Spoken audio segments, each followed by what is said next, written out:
play throughout the Betfred World Snooker Championship. Betfred.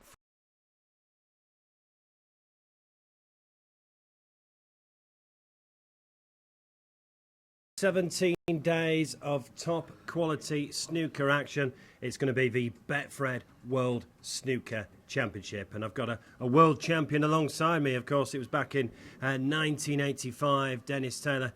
Dennis, how are you feeling on the eve of the Betfred World Snooker Championship? Well, driving over to Sheffield, as it always has been for me, since way back in 1977, you get the butterflies, even though you're in the commentary box, but you can't wait to get to the Crucible, and I can't believe it's a year since we've been here, Mark, and I think this year, we keep saying this, but this year it's going to be a cracking Betfred World Championship because nobody is dominating the game at the moment.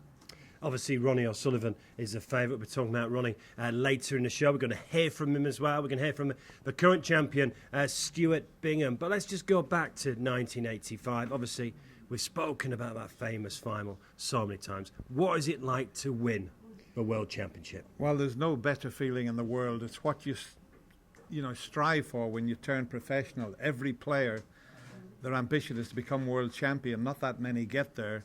And I mean, last year was a fairy tale to see Stuart Bingham at the ripe old age. What was he, 39? Coming through and winning his first world title. So that gave a lot of players a lot of hope and a lot of confidence, because they'll be thinking, if Stuart can do it, we can do it. So it's not really always a young man's game. Now, something we're going to hear a lot over the next 24 hours is the Crucible Curse. We will see Stuart Bingham at 10 o'clock in the morning as well against Ali Carter. It's a tough game as well. Ali Carter's got a very good record against Stuart Bingham, and it finishes on Saturday night. Last year, we lost Mark Selby, of course, in the first round of Crucible Curse. Why do we have this Crucible Curse for first-time champions? I think what it is, you come back and you want to do so well and you try so hard. I tried coming a few days early, that didn't work. You try all different things. Stuart's had a pretty poor season, but he's come good at the right time. And does he need to be on the top of his form, because Ali Carter is a winner this year and he's a twice finalist, so Stuart knows that he's up against probably one of the toughest draws he could possibly get. But his form is hitting, top form at the right time. So that's going to be a cracking match. But Ali Carter is going to be a real handful for him. Yeah, he's got a good record as well. Ali Carter, he's had to win 3 qualifiers as well. I think the big difference, these qualifiers are so tough now. So, I mean, Ali Carter's coming here match fit, isn't he? Yeah, well, I mean, I watched the China Open and watched Ding collapse, really, because the pressure was on him. He had to win that match, and Lee Walker knocked him out of the top 16. But there again, that could be a blessing in disguise, because Ding has walked his way through the 3 qualifying matches, so he's coming into here full of confidence, and he needs it really, because he has been struggling a little bit to get the consistency that he had a few seasons ago when he won 5 ranking events. Going back to 1985 when you won it, obviously you came in 1986. What happened then? What happened when you were defending champion? I came in 1986, and it was so interesting. I was listening to Joe Johnson being interviewed by Ronnie O'Sullivan. Yep, of course, Joe won it in 86. Joe won it in 86, and Joe was so delighted that I lost in the first round to Mike Hallett. Mike beat me 10-7, and Joe had a pretty poor record against me. I beat Joe 10-1 here one year, and Joe's always very complimentary when he talks about my game. And when Joe seen me going out, he thought, here we go, I've got a chance here. But nobody ever dreamt that after beating Mike, he would go on and win it in style the way he did, because, he didn't fluke his way through. He won it in style and beat Steve so comfortably, 18-12. But the defending champion coming back here, I'll take you way back to Steve Davis, Tony Knowles. Beat him 10-1, so it's amazing what can happen. But I think Stuart and Ali's going to be a very close match. It shows we're getting old, Dennis, doesn't it? I mean, it was 30 years ago since Joe Johnson won this famous trophy, the World Championship. So we're all getting old, aren't we? Now, certainly when Joe Johnson won it, and definitely when Dennis won it, we didn't have social media, but we want you to get involved. This is your chance to ask our whole host of guests we've got in the next hour questions. Dennis is with me for the next few minutes. We're going to hear from Peter Ebdon as well. We're going to hear from Alan McManus. We're going to hear from some of the journalists as well. We're going to hear from Rob Walker. Look, send your questions in now. We want you to get involved in this show. And what we'll do, we'll just pick one of you at random who asks a question, and you could win a signed cue by all the players here at the Betfred World Snooker Championship. Right, Dennis, we've had one question already for you. This is from the Twitter handle Snooker Valerie. Dennis, which dark horses from the qualifiers could cause an upset? Well, I mean, I suppose any of them that have qualified, they've won 3 matches. I love the story about Mitchell Mann coming through. I mean, he's playing Mark Allen, and Mark has won twice. One of the players has won twice this year. But what a fairy tale that would be for the lad from the West Midlands. I say a lad, he's 24 years of age. This is someone that's only been a pro a couple of years. His dad, I was reading where his dad had remortgaged his house 4 or 5 times. He's put everything in to his son's career, and he's a deserved qualifier. And he's only won £17,000 since he turned professional. He's already on 13,500. So, you know, Mark Allen's going to be very tough, but what a fairy tale story that would be. So I'd like to see him. And as well, incredibly, he's the only debutant as well, because, I mean, you know what it's like. The 2 tables, it's so unique. I mean, look, if we're picking a venue for a World Championship, and by the way, this is the home of snooker, you wouldn't pick the Crucible, would you now? What, to play it? Yeah. No, but it's as I said, since 1977. I mean, there wasn't quite enough room to get the 2 tables in when Mike Watterson came here all those years ago, and they just managed to squeeze 2 tables in. I've always said if you're on the cushion, the people on the front row could reach out and grab your cue. That's how close they are. But that adds to it. It's such a unique place, isn't it? It's brilliant. When you get down to the 1 table, then it comes into its own. But I tell you what, there's an awful lot of great players who've never got to play here on the 1 table situation. So Mark Allen, as I mentioned there, he's looking good and queuing well. So he's going to give it a good shot this year. Yeah, so please get involved. Use the hashtag #ILoveSnooker. Use the hashtag #ILoveSnooker. Get involved. Right, we'll go through the draw in detail. Just want to talk about the betting very, very shortly. Probably shouldn't say this, but if you fancy Ronnie O'Sullivan, he's currently 7-4, keep your hand in your pocket. 9:30 tomorrow morning will be top price Ronnie O'Sullivan again at 5-2. 5-2 for Ronnie O'Sullivan tomorrow. Of course, 5-time champion. We'll hear from him as well later on in the show. Neil Robertson, he won it in 2010. He's 6-1. Judd Trump, semi-finalist here. He's 6-1. He's just won the China Open. Shawn Murphy, beaten finalist last year.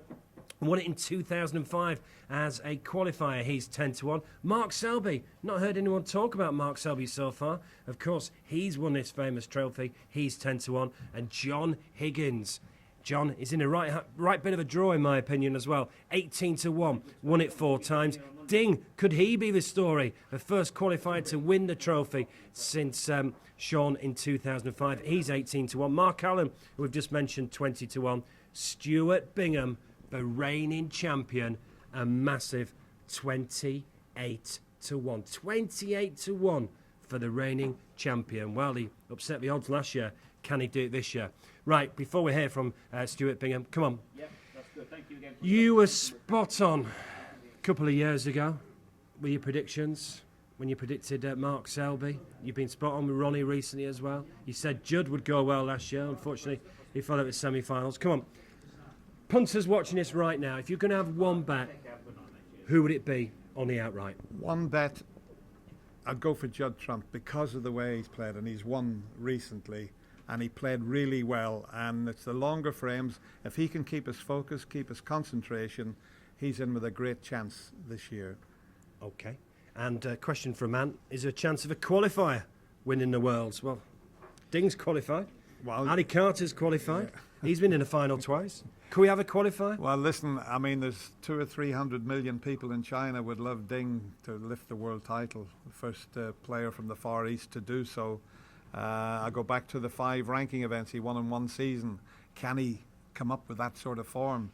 There's an awful lot of pressure on him when he's at Sheffield, but the fact he's come through 3 qualifying round matches, it'll be interesting to see how he goes. So you're tipping up Judd Trump. Obviously, he burst on the scene in 2011, wasn't he? Beaten finalist by John Higgins. Do you think Judd has matured? Has he added that safety play to his game? Because it's not just fancy shots at the Crucible, isn't it? No, I think Judd has worked on his game over the last couple of seasons. We still want to see him play the attacking snooker. That's why the people love to watch this fellow. But going back to 2011, I remember the one shot he took nearly 2 minutes on a blue ball that would have put him 4 frames ahead of John Higgins. He would have been world champion that year. He just made the wrong choice on that shot that cost him that frame, and John came storming back to win the title that year. But he's matured, his safety game's good, but we still want to see that attacking play from him. It's just getting the mixture right, and I think he's not far away. Okay, I've got 2 questions to finish with, Dennis. First of all, just sum up the Crucible and the Betfred World Championship. Well, it is the one that everybody wants to win. I mean, we've got an awful lot of snooker played all over the world these days. Everyone gears themselves for Sheffield and coming to the Crucible and long may it stay here, because all the young players that turn professional, if they're going to be world champion, they want to win it at the Crucible Theatre. And there's no better place to play. The nerves, they're not as bad as they used to be for the debutants here, because they're playing so many matches these days. But it's the greatest place in the world there's ever been to lift a snooker cue. Okay, and what qualities do you need to become the Betfred World Snooker Champion? Well, the big thing you got to have, you got to have the ability, but they've all got the ability. You've got to be determined to win. You've got to be so focused, and your concentration, because it's a long stint, 17 days is a long time, and keeping that focus and keeping that concentration. And sometimes we've seen that failed Ronnie in the past, but he's much more focused. I've been doing a few shows with him. He's in great form. He's very happy with everything in his life at the moment, and if he can stay focused over the 17 days, he could win another world title without any shadow of a doubt. Can you stay focused for 17 days and work for Betfred TV? I'm looking forward to it every day. Always a pleasure to chat with you, Mark, and the boys back in the studio, so I'm looking forward to every single minute. Okay, thanks so much to Dennis Taylor, 1985 champion. Keep those questions coming. Use the hashtag #ILoveSnooker. Right, let's hear from the current champion. It is Stuart Bingham. And of course, I had to ask him about the Crucible curse. You're being as world champion. Been fantastic. Obviously a bit different. Obviously what I'm used to. Sort of other things outside of snooker. Say normally I was just sort of doing my snooker and that's it. But obviously with winning the world title, it comes with all the media attention and everything. So it's been a little bit of distraction, but I've enjoyed every minute of it. And how many times have you watched it back? What's it been? About 340 days. About 300, I'd say. And how's your form coming into defending your crown? Pretty similar to last year. I had 2 semi-finals out of 3 events, and this time it's been a final and a quarter-final. So hopefully if I can enjoy myself like I did last year, then say who knows. And how many times has the Crucible curse been mentioned to you? I think it's about 151 times now. But yeah, I say until that Saturday morning, until that tomorrow morning, I walk out and get out there and play. We'll see what the pressure's like. It's easy to stand here now and say it ain't gonna sort of affect me, this and that. But until you got introduced and walk out there, then we'll see then. Tough start for you as well. Yeah, Ali. Sort of obviously seen the draw. Is maybe one of the names I wanted to miss, but I see on World Snooker that the last 6 times we played, he's beat me. So it's going to be tough. He's a great lad, and obviously he's had his problems, but he's been to the distance twice. Yeah, I'm looking forward to it. It sort of probably makes it easier for me because I know I've got to play well. Really, to be honest, I don't think it mattered who I played. Say the pressures of everything goes with it. I think if I can get my teeth into the match, then hopefully come out on top. What would it mean to win it again? It would mean everything. All the doubters, shut all them up. But just beat the infamous curse. On behalf of the sponsors, best of luck and thanks for being a great champion this year. You're being as well. Tomorrow morning. He plays Ali Carter. What a cracking first round game that is. Right, I'm delighted to welcome from snooker's governing body, the chairman, Jason Ferguson. Jason, look, I know we're building up to this, and I think we say this every year, but I mean, what a cracker we've got this year. Yeah, I mean, the standard this year is just incredible. We've had the qualifiers, of course, here in Sheffield. Many players won 3 matches to get through to this stage alone. So, you know, some of those players very match fit, some of them, you know, you do wonder, is there a little bit of burnout that may come in? So, very interesting matches, terrific standard. I mean, just talking about the number of century breaks earlier today. Come on, how many we had? Well, 86 century breaks last year at the Crucible Theatre. I know, we paid out on it. This year alone, at the qualifiers, 132 century breaks already been made in this event, including Paul Thekchairu New and Mr. Black for a 147 again. I saw it live. The coverage from Pons Forge has been brilliant. I think World Snooker have got to be congratulated. I know there's a lot of people that often bash sporting bodies, but I think World Snooker have got to be absolutely praised for what they've done with these qualifiers. They've made it an event. Well, thank you, Mark. I mean, we've enjoyed it as well. I mean, the one thing we share with you at Betfred is the passion for our sport, and it's great to be back here working with you again. We're very excited about the next 17 days, so long may that great standard continue. Yeah, we certainly are. It's going to be 17 days of top quality action. Before we talk about the actual tournament, I get the impression, obviously, I come to the Crucible every year now as sponsor. Look, I watch the Masters, I watch the UK, I dip in and out, I watch some of the qualifiers. What, from an outsider, snooker seems to be in very, very good health. Yes, we're in the greatest shape we've ever been in, without a doubt. I mean, can I tell you, 25 events we've played since we were here last year. And what used we've to be been 6? around the world Did it used twice, to be I'm 6? sure. We were 6 events 6 years ago, 25 events already being played this year. This is the 26th, and we've come home for such a great event. Well, you've said come home. There'll be people from the Sheffield area watching right now. There'll be people, snooker fans, who believe this is home as well.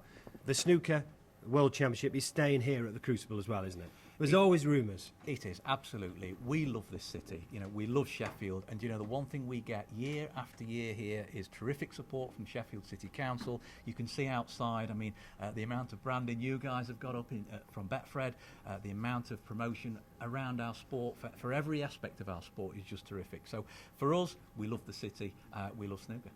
We have got one question about the World Championship. This is from Alistair McCheen. Do you think the TV stages should be extended to 64 players? Well, I mean, that is a very interesting question. I mean, one of the things we've been doing across the World Snooker Tour, and actually it's one of the reasons the sport's in such good shape now, we've created more opportunity for the players coming through the ranks to get on television. Most of our major events now are 64 players at the final stages. Television kicks in. What that gives, it gives the younger players that experience. So when they arrive here, they're playing on an equal footing. And do you think as well, you mentioned the number of centuries. I mean, we got 86 centuries last year here at the Crucible. Is the standard of play improving because they are playing so much? Yes, I think there's definitely a bit of that around. I mean, most of the players you see are match fit. We say match fit. They're used to winning. They're used to potting those last few balls to get over the line. This is a very important mental stage in a match for a snooker player. The players playing all these events throughout the year, all these matches, they're doing it week in, week out, and the standard's just getting better. Okay, I won't embarrass you by saying who's going to win the Betfred World Snooker Championship, because obviously you're from the governing body. But if people's just tuned in, who should they look out for then, in your opinion? Well, you know, in my opinion, you would have to certainly look at the top players that are seeded through here at this stage. They're fresh and they're ready to play. But a few dark horses in there. I mean, let's look at some of the qualifiers on this list here. Ding Junhui, I mean, what is he doing in the qualifiers? I mean, what a tough draw. Can he win it as a qualifier? Who knows? But there's a few underachievers as well in our sport. I mean, I was looking down the list earlier today. Look at Michael Holt. Michael Holt, talented, top-class player, not really won through, you know, in those final stages that we would expect. If you've seen him practice, you would wonder how he would ever lose a match. But also, we've got new winners of ranking events this year. Kyron Wilson won the Shanghai Masters. He's here as a qualifier playing in this first round. Again, a very tough draw. If you're going to pick out 2 or 3 first round matches you're looking forward to watch, what would they be? Well, certainly I'm looking forward to seeing Kyron Wilson play again. Very talented player, very enjoyable to watch. But for me also, you've got a clash of world champions, Graham Dott, Mark Williams. That one's going to be a tough game, could go to the wire. You've got an all-Scottish clash, which certainly we're going to look forward to. You can't write Alan McManus off. He might be getting on a bit in years. It's his and I know he won't 20th mind. visit here to the Crucible as well. But, he's been a winner. He knows what it's like. If he hits his form, he can keep going. He's a tough player. Okay, so just to sum up, on the eve of the Betfred World Snooker Championship, you're from the governing body. The future of snooker is on the up. It is. We're very excited. We're facing 2 further years of growth for the next 2 years. We know it already, and the sky is the limit. We started out with a 5-year plan. We've achieved that plan, and the next 5 years is going to be even better. Excellent. So thanks very much to Jason Ferguson. This is a man who'll find me for swearing at some point in the next 17 days. Right then, let's hear from a 5-time world champion. He's the bookies' favourite. It's the Rocket. Thanks, mate. Happy with that? Good to see you. How are you feeling? Yeah, I'm all right. Good to be here. Good, Crucible, 17 days, hopefully. But yeah, just happy to be here and just looking forward to getting started, really. Not seen you on the circuit for a bit. Been practising hard? Been playing a bit. My preparations for this tournament probably hasn't gone ideal. But it is what it is, and I'm here, and I just have to kind of just see what happens, So I feel a bit in the dark, really, with it all. So I'll probably have a better idea of where I think I'm at after my first match. I would say, do you think you'll feel better when you get out there in the Crucible? I'm hoping so. I'm hoping that that my fears of maybe not preparing as well are put to rest, and that I play a decent game. And if that's the case, then I don't see no reason why I couldn't push on. But like I said, I think the most important game for me is the first game, because it'll give me an idea of whether I really think I can go all the way. You won it 5 times. What would it mean to win a 6th? I think when I won it for the 4th time, I felt like I'd kind of got to that. That meant a lot to me. And to win it for the 5th time, that was like, bloody hell, I'm superseding whatever I've ever dreamed of doing. So to win it for a 6th time would be fantastic. It'd be amazing to equal Reardon and Davis, and only one behind Hendry. And if I'm to catch Hendry, I'd probably need to win it this year and maybe again in the next 2 or 3 years. So I've probably got another genuine 3 or 4 attempts, I think, at this title to win it. So you've got to try and make them count. But 6 sounds better than 5, doesn't it? Extra pressure being a tournament favourite, or are you not bothered? No, I'm used to kind of being seen as the favourite, even if I'm probably not as big a favourite as the bookies make me. I think within the snooker circuit, they realise there's a lot of good players that are out there playing, but the bookies never like to take chances, so they've cut me short. But listen, I'm comfortable with that tag. And I'm comfortable that if I play reasonably well enough, then I've got a good chance of winning it and proving the bookies right. And who are dangers then? I think you've got to look at Neil Robertson. I think Judd Trump, players that are sort of that are in that mid 25 to early 30 years of age. I think you have to look at eventually.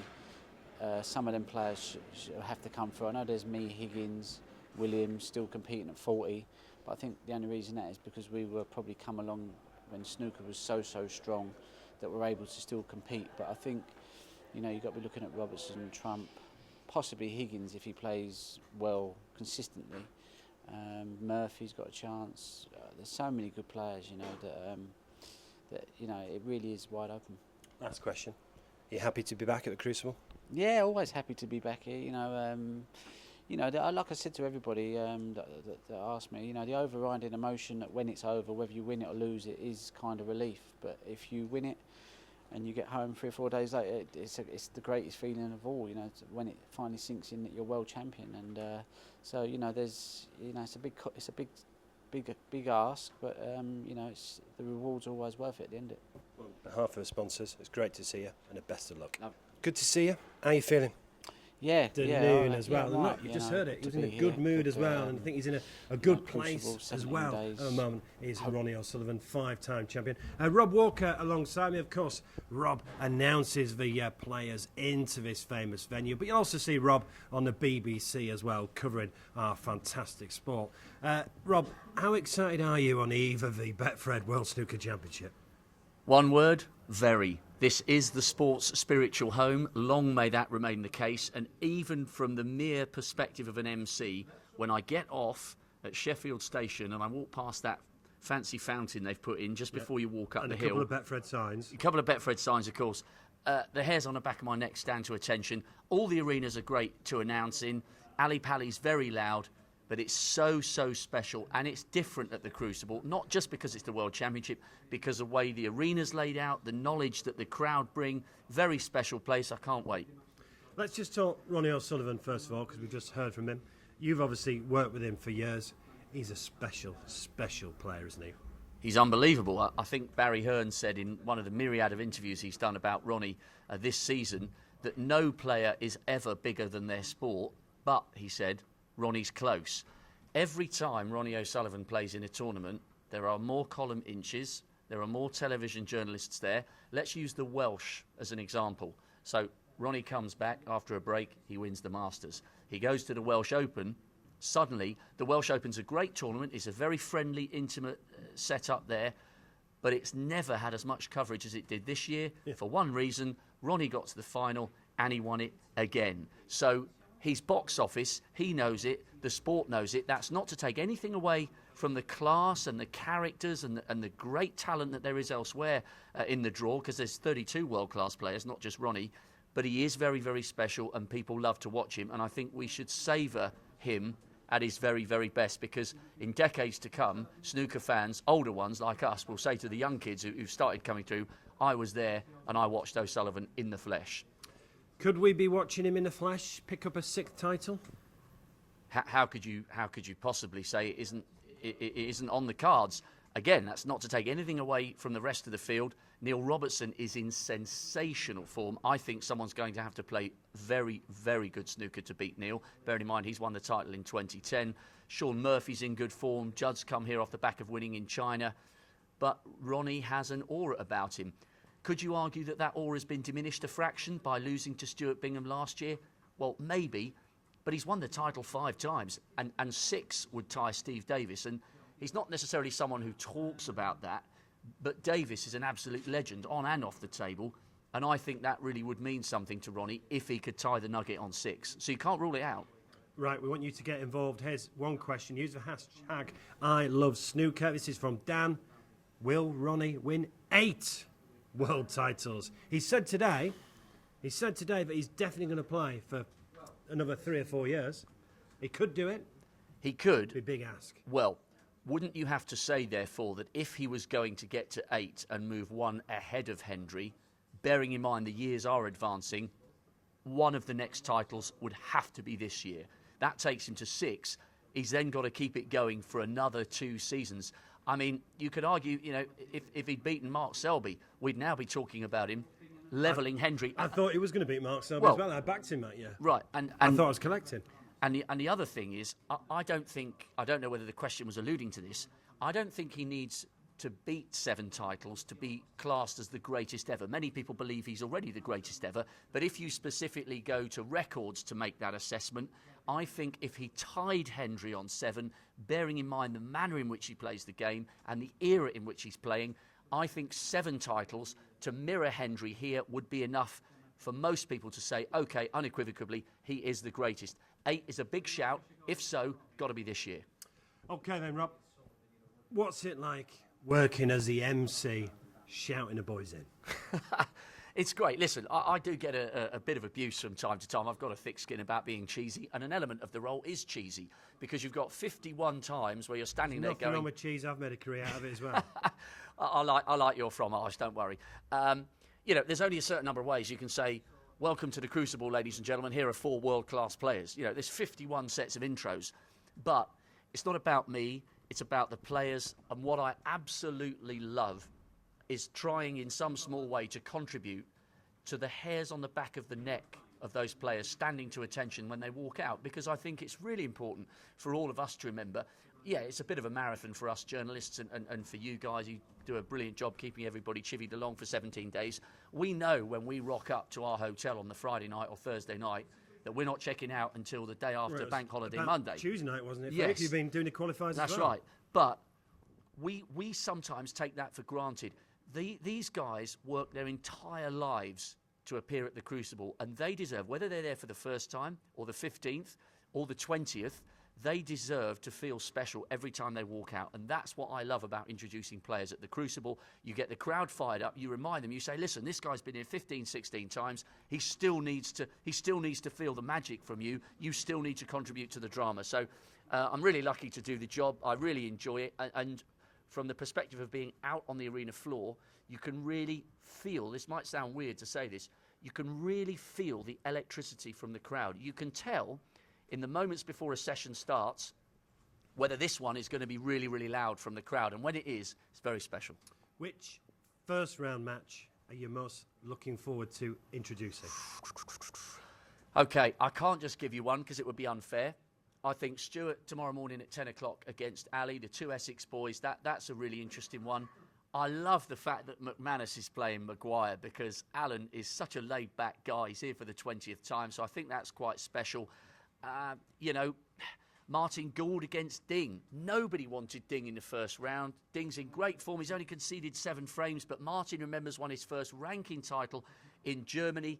And the other one that I'm really, really intrigued about is the battle of the left-handers, Judd Trump and Liang Wenbo. And Judd's got a score to settle on that one because he was devastated when Liang knocked him out early on in the UK Championship in December. Liang went on to get to the final and lose to Neil Robertson. So those are some of my highlights. But again, I know this sounds like a little bit of a cop-out.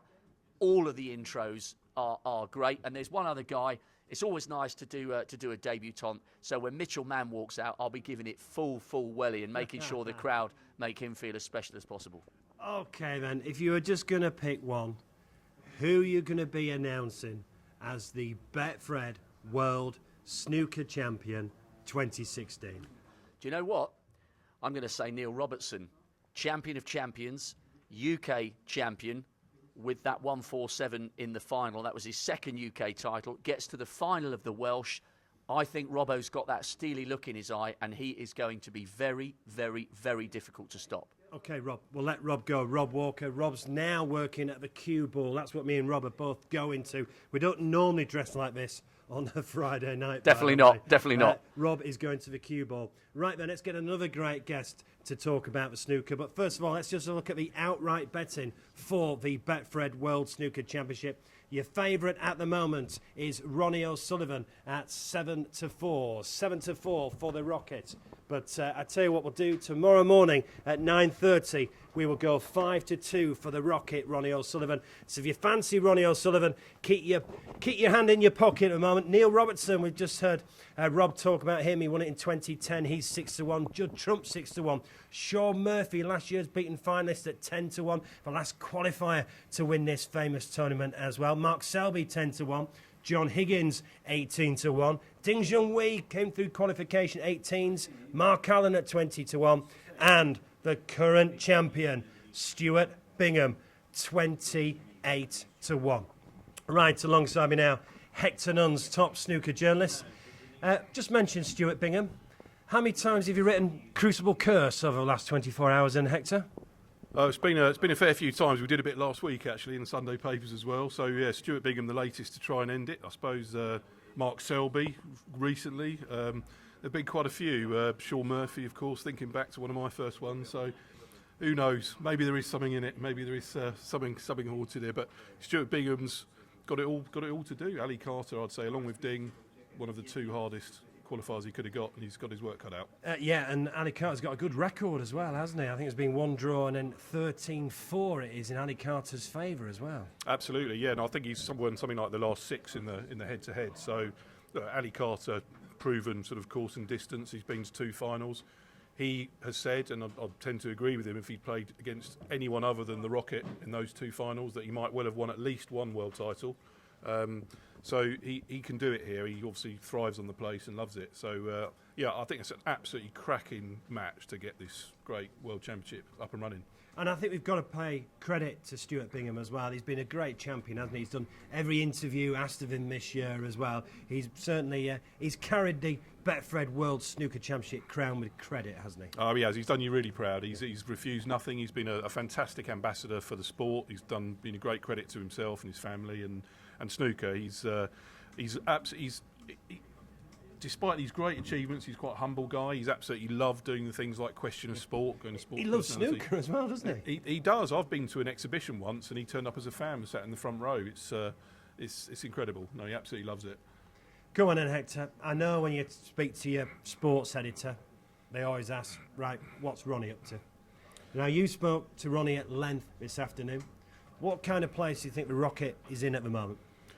I think he's in a very good place. I spoke to him last week and he was very relaxed. I think today, you've dealt with him a lot. It was quite near the end of a media day. He's the player that probably most journalists asked for, and he was brilliant today. No offence to the other 31, he's box office, isn't he? Yeah, he is box office, and he does get more requests. I thought he dealt with it incredibly well today. You did all the interviews that were asked of him, and so I think he does seem in a good place. He hasn't played too much.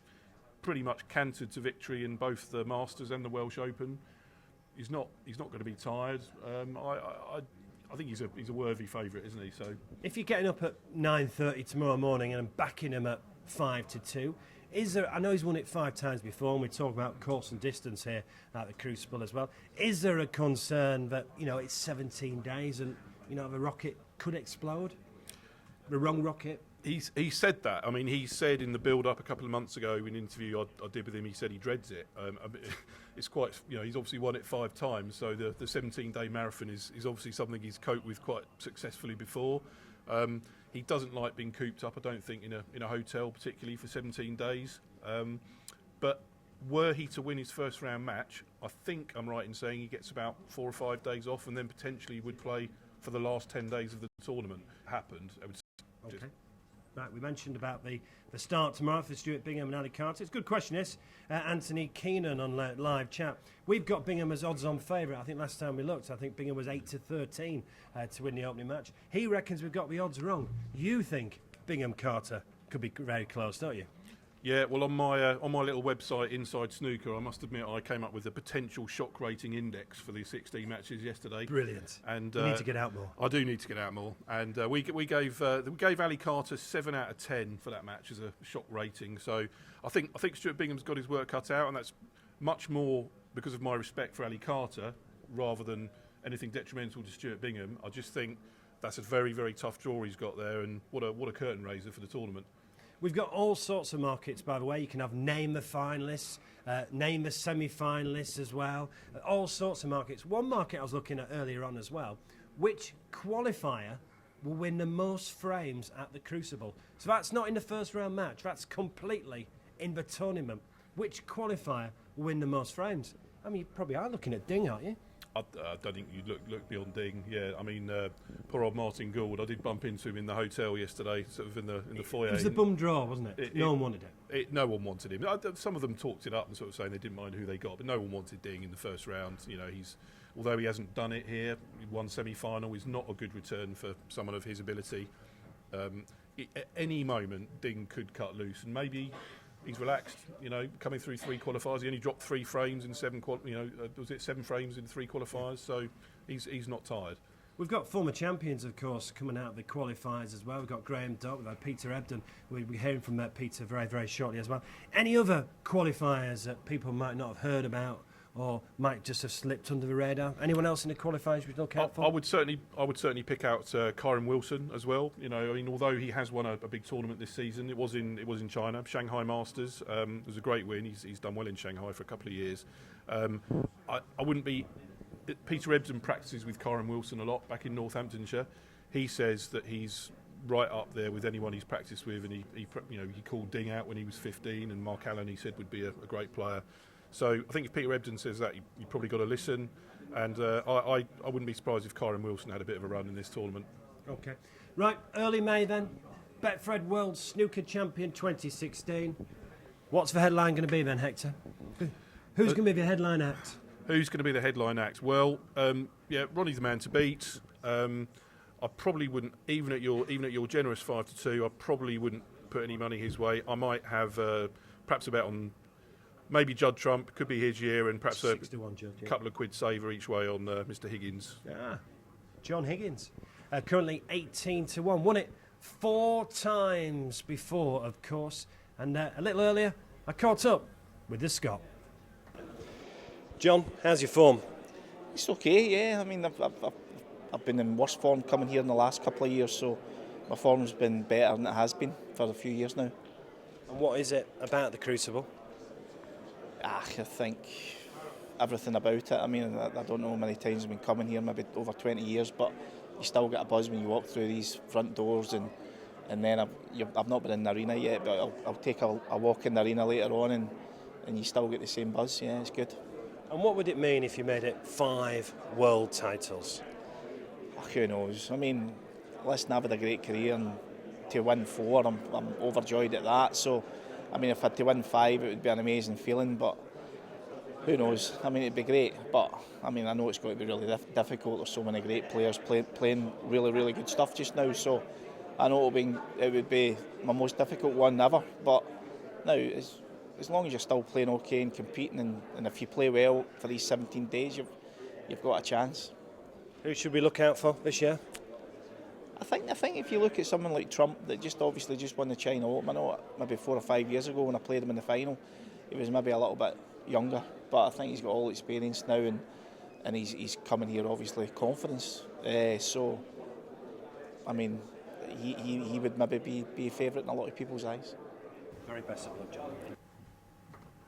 Well, we've got another world champion alongside me back in 2002, Peter Ebdon. Thanks for joining us, Peter. Very welcome. First of all, can we just go back to 2002? How special was that? It was everything that I'd ever worked for. It was 17 years of hard work. Beat the most successful player of all time in the final, Stephen. Great player. And it was just a dream come true. It was, as I say, it was everything that I'd ever worked for, and it meant the world to me. And my family, of course. Yeah. Did it make it more special, beating Hendry? I think it did, because he was, the greatest player we've ever seen. I know a lot of people talk about Ronnie in terms of ability, and he's just a brilliant player. But Stephen, he's the player that still won more tournaments than anybody else. And, you've got to give him that respect. And in my own personal opinion, he won't be knocked off the number 1 spot for the greatest of all time until somebody beats his record. And in 2002, when did you start thinking, whoa, I've got a chance of winning this? I knew how well I was prepared right at the start, and I honestly thought right from the start I had a really good chance that year. My preparation went really well, and I thought it would take somebody playing very well to beat me, and I just was so driven to win the World Championship. It meant the world to me to lift the title, and I firmly believed that I would win. Stephen has been such an outstanding champion. He probably thought, having beaten me in the final in '96 or whenever it was, he probably thought all he had to do was turn up to win. But in my own mind, going out there was no way that I was going to lose, and that's what top-class professional sport is all about. You've got 2 opponents, both think that they're going to win, both believe, with all their heart that they're going to win. So, and that's what makes sport, and especially snooker, so compelling. I mean, I was a rubbish sportsman. I still am a rubbish sportsman. I mean, what's it like to be able to call yourself a world champion? Well, it's just wonderful, because they can't take your name off the trophy. I found it very difficult to adjust after that. I did my best the following year to be a good world champion, as I'm sure most world champions do. And at the end of the day, you've got to remember that you've got to put the time in on the table. It's all right being a great ambassador for the sport, but the last thing in the world that you want is to have a poor defending world championship season. And I think there's been quite a few players, including myself, that's happened to. So if I got my time again, I'd make sure that I worked even harder the following year. I mean, Stuart's going to feel it tomorrow at 10 o'clock when he walks out. What's it like coming back as the defending champion? It's a different kind of pressure, and there are not many people that successfully defend a world championship in any sport, but especially snooker, because it's just so incredibly tough these days. But it is very special, very special. And what kind of qualities do you need to be a world champion? Obviously, you need the skill, but I think it's determination and stamina as well, isn't it? I don't think people believe us, but this 17 days is a real test, isn't it? Well, in 2002, when I won the World Championship, I had no qualifying matches to come through. I started the tournament 11 stone 8, and 17 days later I was 10 stone 3. So I lost almost a stone and a half in 17 days. He's hoping over the next 17 days that I'll lose a stone and a half.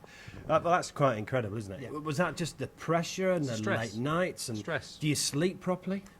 Sleep okay, eating okay, but it's just, you want it so badly. And as much as the top class, world class players that you're playing against, more than that even, it's a battle of will, and it's against yourself. It's that little doubting voice inside your own mind that you have to silence over and over and over and over again. Well, 14 years later, you're still here. How were the qualifiers? Really tough. I played okay in my first match against James Wattener, who's a former world number 3. Very, very good match player. Didn't play very well against me in the first session. Played well in the second session. Really struggled against Gerard Green. Went 8-2 down, 9-3 down, and somehow I managed to win 10-9, which I honestly don't know how I managed that. Tables were reclothed for the final game, and the conditions suited me a lot better, and I played very, very solid stuff against Ian Burns. I won 10-2. He'd beaten me just 3 weeks previously in China 5-0, where he played like a world number 1. I think he made breaks of 135, 80, 90, 60, couple of 40s. The only ball, and I mean the only ball we missed in that match, he got a kick on. And it was one of the best performances I've ever seen. He was absolutely awesome. So I knew I had to play better this time, and thankfully I did. Are you hoping you're going to continue this form into your first round match against Marco Fu? Yeah, tough first round game. Obviously, Marco is a tournament winner, and he's a top class match player. Really nice lad as well. And it's going to be a really tough game, and hopefully I'm coming into form at the right time. I feel as if I'm starting to time the ball well. I've been working very, very hard all season. It's been a frustrating season because I've been putting lots of hard work in, and it just hasn't really happened for me. But hopefully with the extra pressure of the World Championship and the long matches, that should be right up my street. So I'll be there as always, giving everything I've got. Okay, want you to get involved. Use the hashtag #ILoveSnooker, #ILoveSnooker. And we will give away a signed cue as well. I'll just put a couple of questions to you, Peter, if that's okay. Stephen Kent, you mentioned this actually. Will kicks ever be eradicated from snooker? If so, how would it happen? Probably not, because atmospherics do play a part. So, but Shawn Murphy has done an awful lot of research into this, and I practiced with him probably about 6 or 7 months ago. And we used the ball cleaning product that is made by the manufacturers of the balls that we use. And the balls were 6 or 7 months old, the cloth was 6 or 7 months old, so it really had no right to play particularly well. But with the ball cleaner used, I think the first kick that we got was in frame 8. I think we had 2 small kicks in an 18 frame session, and there wasn't one big bounce. So the ball cleaner used on the balls that we use does make a huge difference. Okay, another question. This is from Brian Altman. Would you have preferred to be in the top half of a draw and miss Ronnie? No, absolutely not. I honestly don't mind who I play. I'm so proud to be back here at the Crucible again. It means the world to me. I've been heartbroken over the last 2 years not to qualify for the first time in my career. I had 22 consecutive appearances at the Crucible. This year is my 23rd appearance in my 25th year as a professional, so it really does mean the world to me. And I honestly don't mind who I play. I'll just be there giving it my all in every single match I play. And how special is the old place then? It's incredible. This place really is the best. It's amazing. And just sum up, if you were to upset the odds and do it again, what would that mean? It would, I could get choked up just thinking about it. It would mean the world to me. Okay, Peter, thanks for joining us today, and the very, very best of luck in your first round match against Marco Fu. Well, 2002 champion Peter Ebdon. Let's hear from another champion, the 2005 champion, the beaten finalist last year as well. Let's hear from Shawn Murphy. John, you won it in 2005. How special would it be to win it again? Cheers, thank you. Every player that starts out their snooker journey dreams of playing here, let alone winning the tournament. And then once you've won it, I guess your whole life becomes about trying to win it again. I thought I was going to win it last year, you know. And I think many people did. There was the whole 10 years since you last won it, and synergy with Alex Higgins, who did the same. And I think the only person who didn't get told I was meant to win it was Stuart. You know, he didn't read the script. But we're back, and we're all ready. We're all trying our best. And do you know, I think this is going to be the best championship ever. Do you often think about that, Blue? I think about all the shots I missed all the time. You know, it's the way we are as sports people. You're constantly looking over your shoulder, thinking if, buts, and maybes, and this and that. But you know, I never got to 17. I never got to that penultimate frame where I had the opportunity to win the tournament. And so, from that point of view, I think the better man on the day won. And how's your form been going into this tournament? It's been great all season. It was a bit tough to take, you know, halfway through, because I hadn't really sort of tasted victory for the year. I'd put in a lot of good performances but not quite won anything. But that changed in Llandudno with the World Grand Prix, and to have won again so recently gives me great confidence coming here this week. And how special is the Crucible? Oh, I mean, it's up there with the best sporting venues on the planet. You know, across all sports. It's our Wimbledon, it's our Wembley, it's the place you grow up thinking you want to play one day. And all you have to do is come off the M1, down the Parkway, and once you see the roof of the Crucible, the hairs on your arms stand up, and it's just then about trying to get into that arena. Tough start for you against Santi Miguel. Oh, I mean, I raised a little eyebrow because he came here last year as a debutant. I thought he handled himself impeccably well.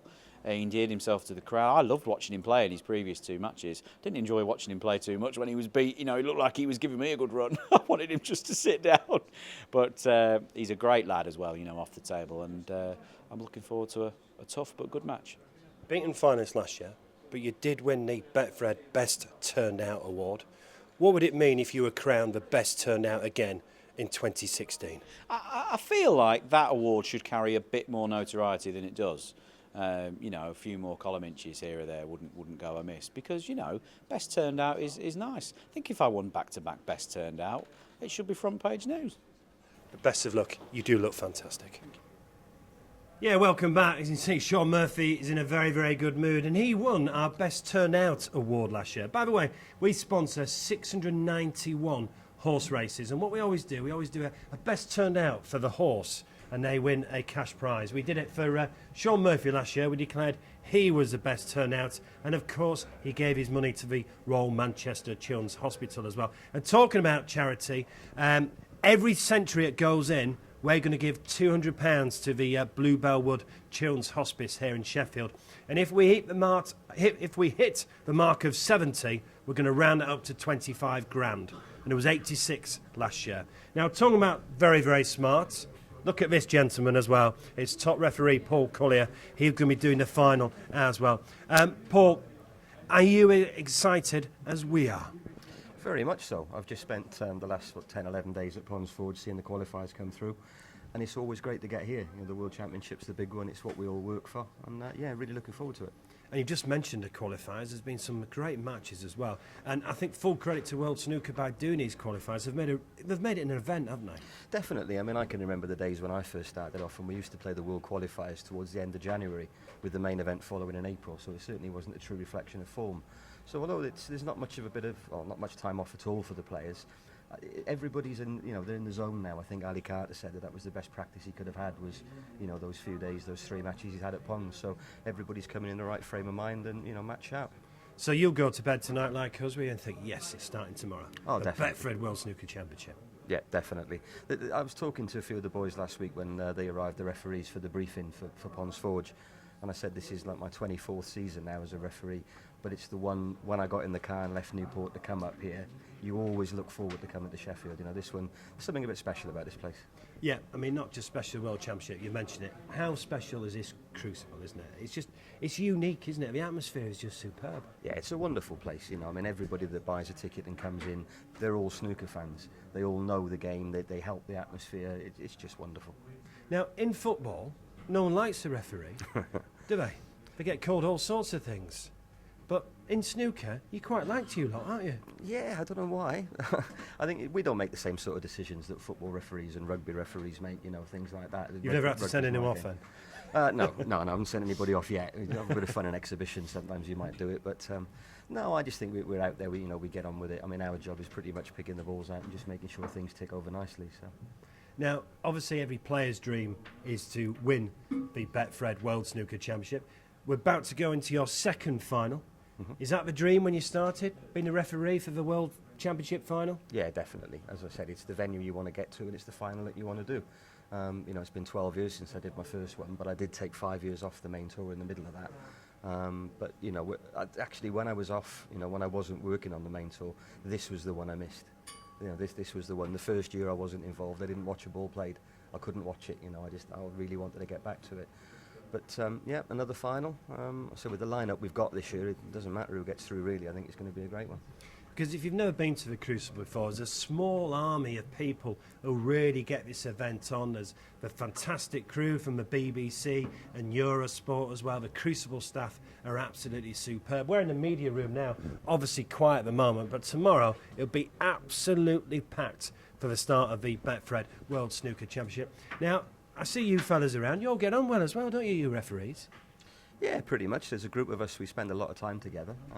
We all get on pretty well. A lot of us have got similar habits, similar pastimes. We have the odd game of golf now and again. We're all in different hotels. We're travelling around the world together. We're on aeroplanes. We're doing all sorts of things. So, yeah, it's a nice little group. Now, you're doing the final, obviously, coming up at the beginning of May.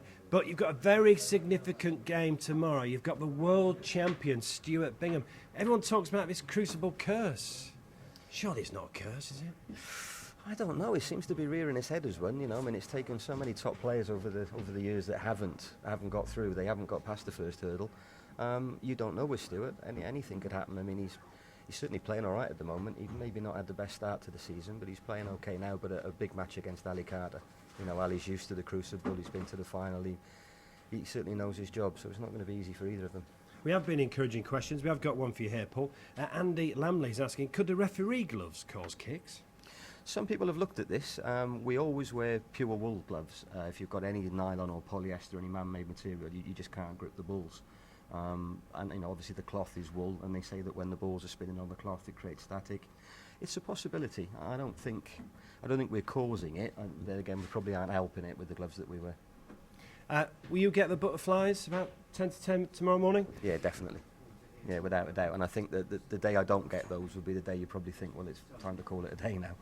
But yeah, I mean, you get behind that curtain, you wait for Rob to call your name out, and there's a little bit of tension there. And you'll get the butterflies before the final?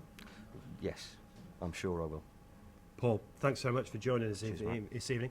Enjoy the 17 days as well. So, top referee Paul Collier, who will be doing the final as well. Let's just remind you of the betting for the Betfred World Snooker Championship. Your favourite is Ronnie O'Sullivan at 7-4. Of course, he's won it 5 times before. But I tell you what we'll do. Tomorrow morning, we will go 5-2.